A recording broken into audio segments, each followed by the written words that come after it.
In September 2025, a lender found out that billions of dollars they thought existed simply didn't. No hack, no crash. Just a company's books that were quietly, catastrophically wrong. That company was called First Brands, and it's one of two collapses last fall that quietly cracked open a $2 trillion corner of the financial system most people have never heard of: private credit. By the end of this video, you'll understand what it actually is, why regulators are split on whether it's dangerous, and why the leverage hiding inside it should sound uncomfortably familiar. Private credit is simple in theory. Instead of a company borrowing from a bank or selling bonds on the open market, it borrows directly from a private fund. No public price. No daily trading.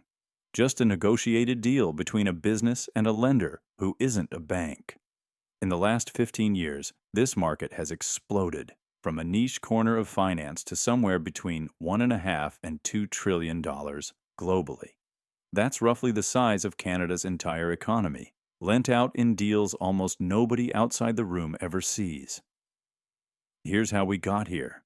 After the 2008 crisis, regulators forced banks to hold far more capital against risky loans.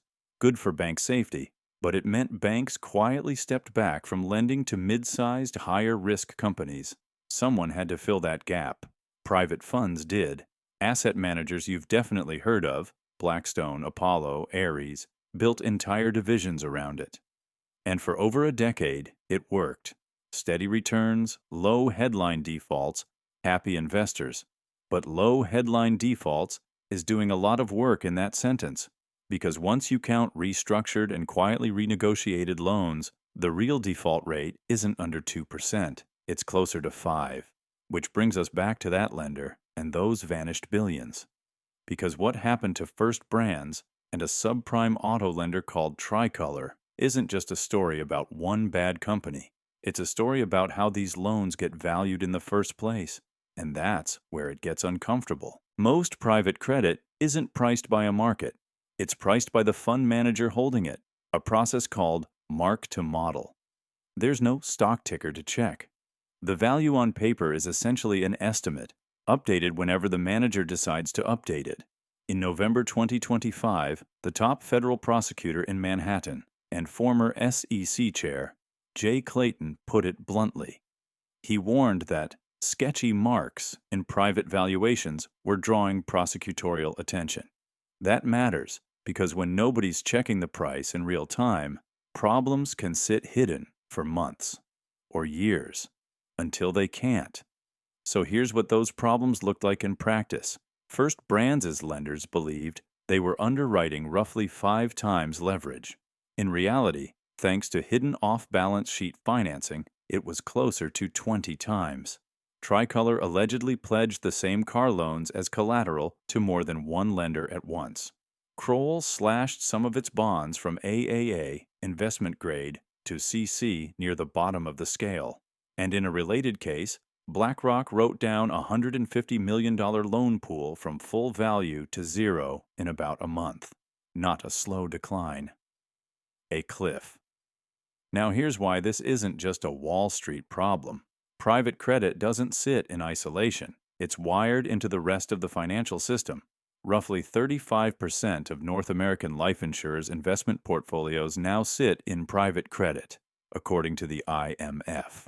Some of those insurers are owned by the same private equity firms managing the loans. A conflict of interest regulators are actively flagging. Banks aren't insulated either. The Federal Reserve's Vice Chair for Supervision pointed out that banks are currently lending roughly $1.4 trillion to the very non-bank funds that make up this market. And now, some retirement plan providers are opening the door for everyday 401k investors to get exposure too, just as scrutiny of how these loans are valued is intensifying. So, is this 2008 again? Almost certainly not in the way people fear. Leverage inside private credit funds today is typically 1-to-1, maybe 1.5-to-1. Pre-crisis mortgage vehicles were leveraged 30 to 40 times over. And most of this capital is locked up for years.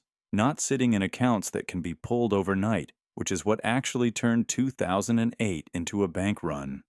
Even J.P. Morgan's Jamie Dimon, who's used the phrase cockroach, as in, where there's one problem, more are usually nearby, still calls this market too small to threaten the wider system.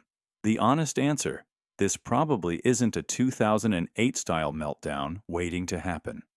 But it is a market built on prices nobody can fully verify, growing fast, quietly wired into your bank, your insurance policy, and possibly soon, your retirement account.